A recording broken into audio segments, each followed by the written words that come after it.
Баршаңызға қайырлы күн достар, сіздермен мен бүгін Айханым Оразаева. Бүгінгі видеода мен сіздерге американский панкейктің ең күшті әрі ең жұмсақ болып шығатын рецептісімен бөлісетін боламыз. Ол себепті видеоны соңына дейін көрулеріңізге кеңес беремін. Видеоны көрмес бұрын инста және ютуб парақшама тіркелуді ұмытпаңыздар.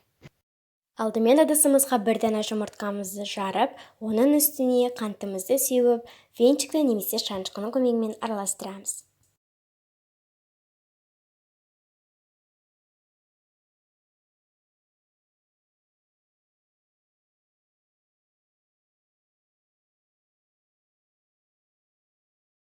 Сонан соң үстіне бөлме температурасында жылыған сүтімізді құятын боламыз. Сүт міндетті түрде бөлме температурасында жылуы керек. Ал егер де басқа да нәрселерге жылытатын болсаңыздар, ол ысып, қоспамыздың ішіндегі жұмыртқаны пістіріп жіберу әбден мүмкін. Массамыз осындай болып шығу керек. Ал енді қопсытқышымызды бір шай қасық мөлшермен өлшеп, ұнымызға салып, қоспамызға біртіндеп отыра сала араластырамыз.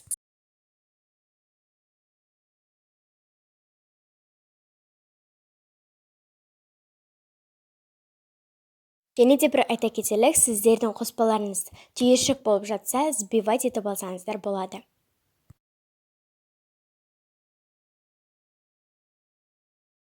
Біздің массамыз осындай болып шығу керек. Ал енді ең соңғы қоспамыз сары майымызды ертіп, үстінен құйып, қайтадан араластыратын боламыз.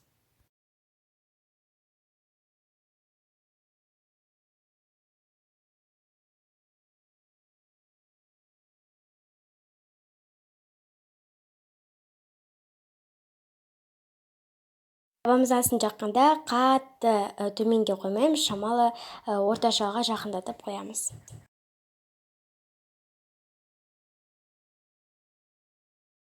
Қамырымызды бетінде кішкене көпіршіктер пайда болған кезде бізге аудару керек деген мағынаны білдіреді.